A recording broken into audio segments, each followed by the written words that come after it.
And so this week we're talking about the fruits of the Spirit, right? Then that's classic Christian stuff, the fruits of the Spirit, right? Perhaps your grandmother, well, many of you are grandmothers. Let's see. Perhaps, like your granddaughter got you a mug from the Christian bookstore that said, that had the fruits of the Spirit on it or something like that. Maybe some of you have a Bible cover that has the fruits of the Spirit on it. And I don't know. Like it's kind of classic Christian stuff, the fruits of the Spirit. Love, joy, peace, patience, kindness, faithfulness, all that stuff. And that's what we're talking about today. It's the Spirit of God abiding in us, kind of coming down to us and then causing fruits to be grown out of us. These fruits, these good things to come out of us.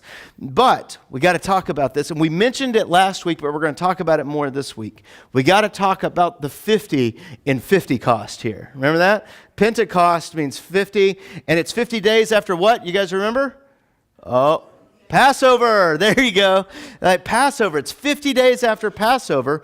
And what was, like in Christians, something happened around Passover that was extremely important. Like it was Jesus' death, right? And his resurrection right there afterwards.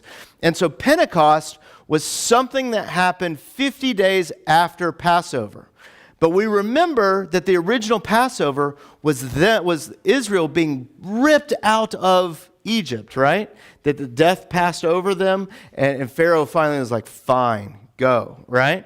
And so God ripped his people out of there, and then 50 days later, Moses is coming down off the mountain with the 10 Commandments, right? So it's basically God is saying, this is the new thing that I'm bringing to you. And the Israel celebrated Pentecost every year, and it was called the Feast of Weeks. All right, the Feast of Weeks. So if you are looking at the website at gracelutheranpsl.com, I have the two Old Testament scriptures that describe the Feast of Weeks. I have those two things in there. And there's one from Deuteronomy and there's one from Leviticus. Two of everybody's favorite books to read, right? That and Numbers. Actually, they're not bad. They get a bad rap. They're pretty good. But it talks about that, and there's some things that go on with the Feast of Weeks that are important for us to understand Pentecost and the fruits of the Spirit to this day, okay? So Feast of Weeks, first is that they give their first fruits. At the Feast of Weeks, at Pentecost, they give the first fruits of the harvest to God, because that's usually when the first harvest was happening for the year, and they would give the first fruits back to God, the first of whatever they would give. And the reason why they were doing this is so that they would remember that they are free. That they remember that they once were slaves. They were doing this because they remember that they are free now. That they are free. That God has provided them freedom. So give of your first fruits. And this is also the section that if you have ever heard of God saying, leave the edge of the field, don't harvest all the way up to the edge, but leave the edge of the field so that the poor have something to eat. This is the Feast of Weeks. That's what it is. And so basically there's three things going on. Give of your first fruits. Remember that you are free. Remember that you were once a slave. And also remember the poor. Those are the kind of the key tenets of this and understanding it and how we look at this now. All right?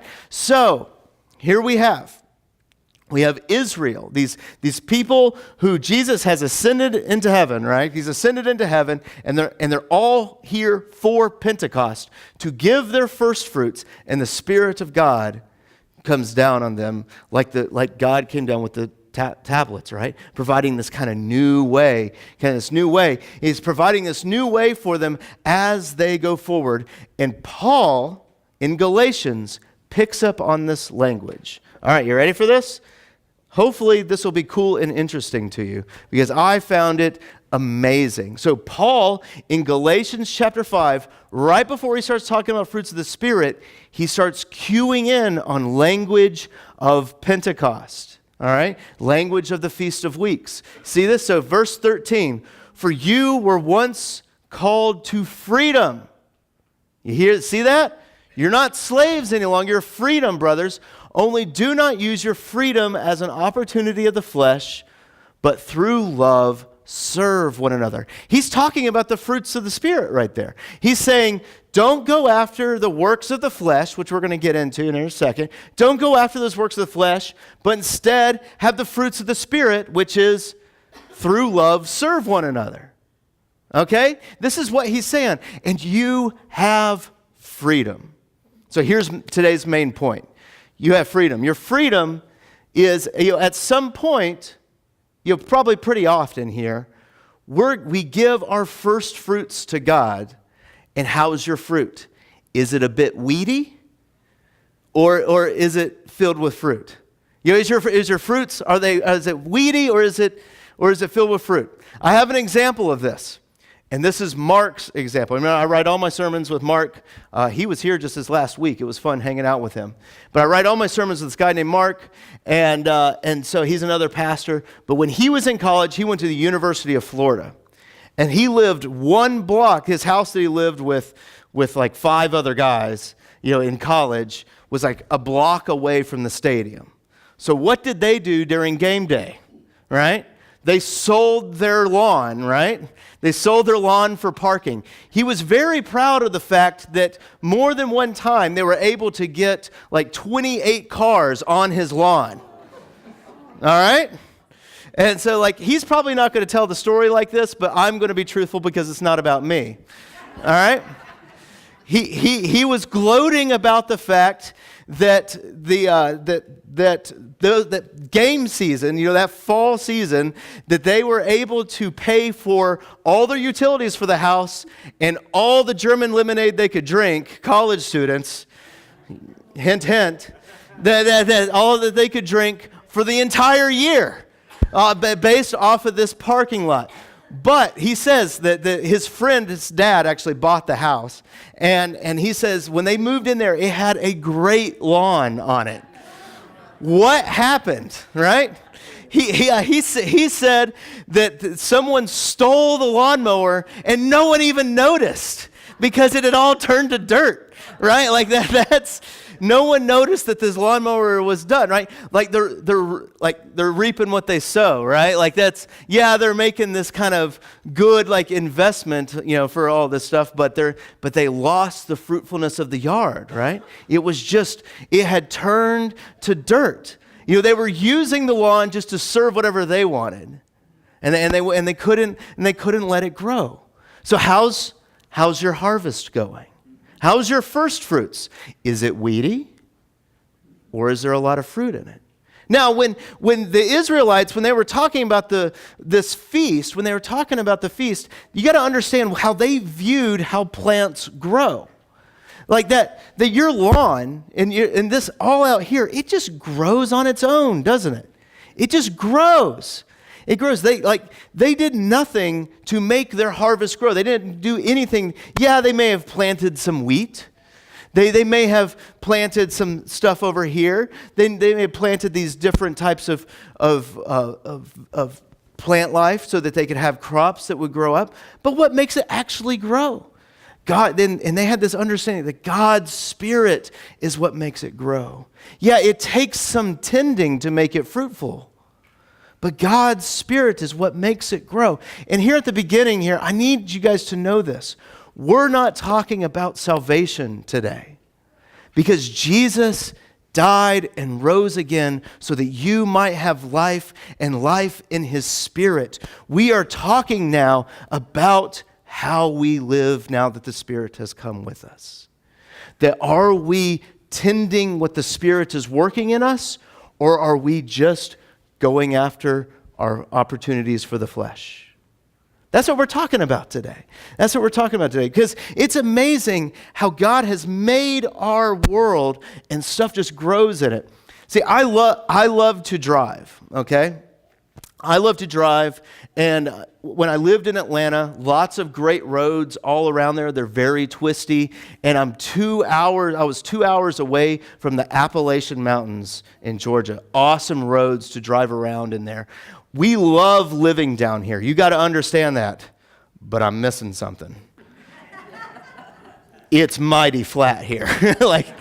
It's mighty flat. My joke right now is when I ride my bicycle, like I have 40 feet of elevation gain on a 20-mile ride. I used to have 450 feet on that same amount of ride, right? Like that's it's flat as a pancake here. The overpasses are my hills here when I'm riding on the bike. But that's fine. We love it here. We do. But I used to go up there and drive, and I'm amazed at how nature will take over something. Because, sometimes they'll build a bigger highway. They'll build a bigger highway, and off to this, I was driving up there one day, and I noticed that the old highway was kind of off, and you could get down to it, and people would camp down there and other stuff. And they'd camp down there off the old highway, and the forest over there was overcoming the road. This once big 2-lane highway, I had a small car. I had a 240SX, just a small coupe at that time. And my car could barely fit through all of the foliage, and it was just overcoming the size. It's amazing how this stuff just grows, how it just grows.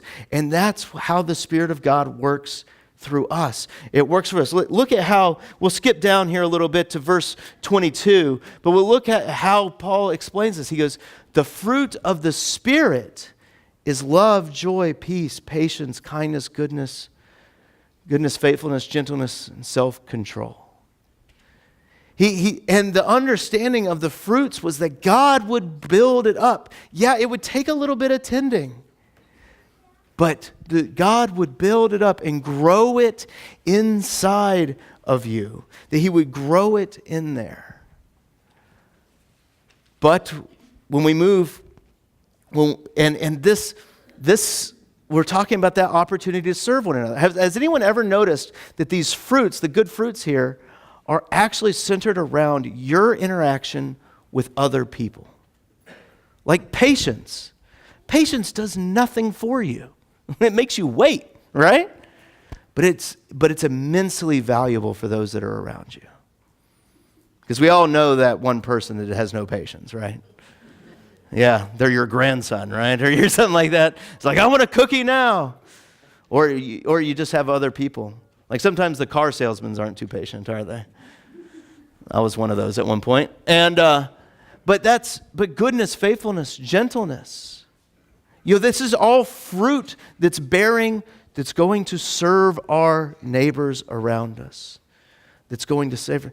Remember how Feast of Weeks was about kind of serving the poor and remembering those? It's that same kind of idea in spirit. That the fruits of the Spirit are going and we're serving one another around us. But right before this, Paul has us talking about the works of the flesh. And he says, now the works of the flesh are evident. There's sexual immorality, impurity, sensuality, idolatry, sorcery, enmity, strife, jealousy, fits of anger, rivalries, dissensions, divisions, envy, drunkenness, orgies, and things like these. That things like these is basically, etc. You get it. You understand what's going on.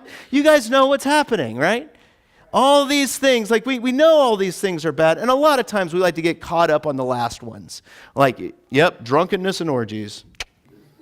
Those are the worst ones. Those are the ones he lists last. No, they're all terrible. And we've all reaped weeds of jealousy.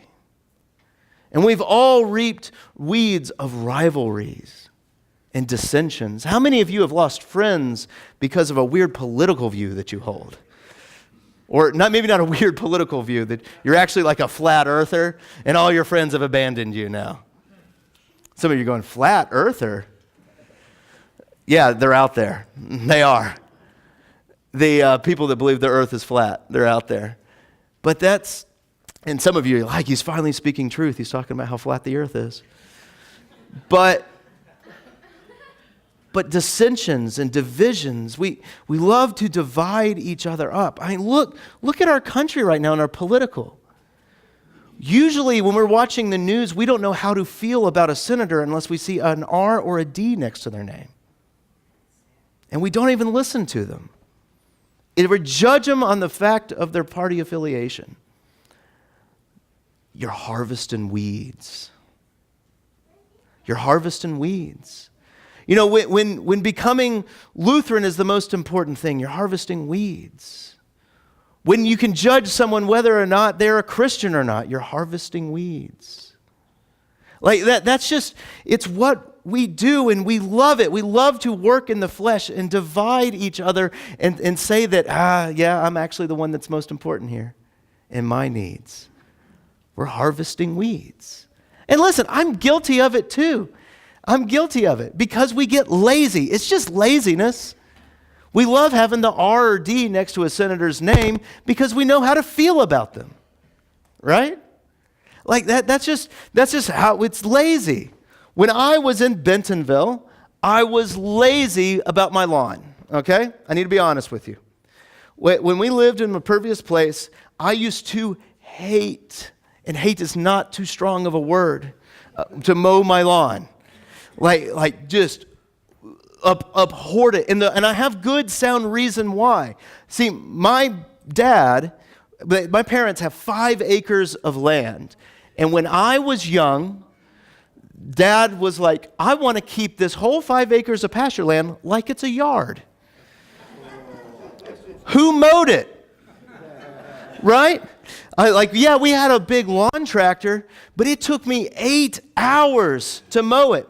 My parents were just here. They're still fuzzy. He's like, it didn't take 8 hours. I'm like, whatever, it didn't. Like that. It took 8 hours. I hated mowing. And I'll say this, as soon as I went to college and didn't move back for obvious reasons, right?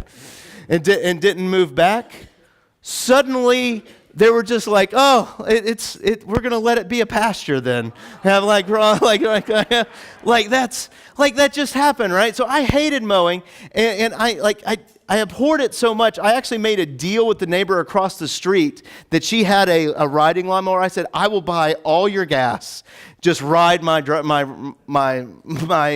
when you mow mine too. It took her like 5 minutes with that thing in my old thing. But because of that, I mean, we would wait till it got way too high, then cut it way too short, and it was Bermuda, so it would just die off, and it would get really thin, and weeds would pop out all around. So my yard was just filled with weeds. It was just filled with weeds because I didn't care, right? I didn't care. And then something happened. Something clicked inside of me.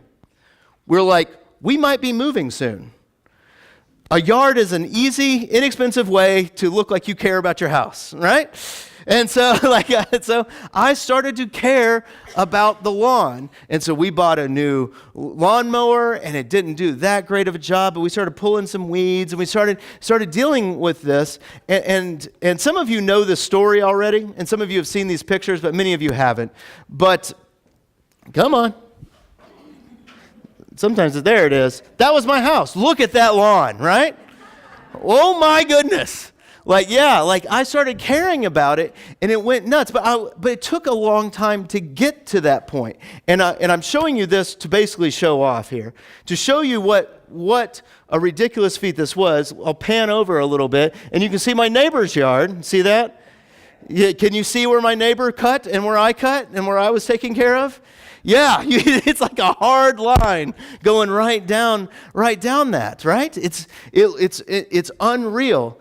And I'm about to share with you guys my secret. Because I was mowing it with my normal lawnmower, and it still just wasn't turning out because the grass would die for like 3 days. It would turn all brown like his did. And I started looking at blogs and doing some research, and I finally bought the secret weapon. You guys ready? I'm not lying. I bought this thing. It's like and the patent on this, I think, is from like 1941. All right? It's Amish made. Coley called it my Amish lawnmower. It's Amish made, and the thing was incredible, and the grass grew like crazy. It became, my friends would come over, and they'd walk on my lawn, and they're like, what is going on with your lawn? You know, it was just like they were like, it's like walking on a pillow. Like, how in the world are you getting it? And I was like, it's all about this lawnmower. And what happened is because the lawn never was under stress, it was always growing, it choked all the weeds out of it. Yeah, like it choked all the weeds out of it, and it was just thick and this ridiculous lawn. And it's to the point now where any new house we get, I want to have grass similar so I can still use a real mower because it's fun. It's fun now. But it was the trick that happened. Now, did I make anything to make that grass grow? No. I didn't do anything. Like the systems that God has in place, God's Spirit himself, makes the grass grow. But I just started tending it. And I happened across the old lawnmower that actually worked. I bought that new, by the way. And the guy who bought my house wanted that lawnmower. He's like, I want that too. So it stayed at the house. I didn't make that grass grow. I just started tending it. And it popped. And you can see it. You can see the difference. Like it's not like, oh yeah, it's great, but all the neighbors are great and all that stuff. No, you could see it. And that's the whole thing is, what are you reaping? What are your first fruits to God? Are they weeds? Are you searching and just going after whatever you want for yourself? Or are you letting the Spirit of God work through you, tending your garden so that you can be more patient and kind and good and have self-control? What are you reaping? And for those of you that you're saying to yourself right now, you're like, ooh, I'm a bit weedy. It's okay. You read the stories of the disciples, they're a bit weedy too. I still have a lot of weeds in my life. Sometimes I get angry about things. Sometimes I want it to be all about me. But that's why Jesus died and rose again. And that's why he's sending his Spirit to us all, so that we, through his Spirit, may reap, even with a little bit of weeds, may we be able to reap harvests that have fruit, that everyone would be able to enjoy that fruit that we are all reaping. And that's cool, good news of the Spirit working in all of us. Let's say a prayer.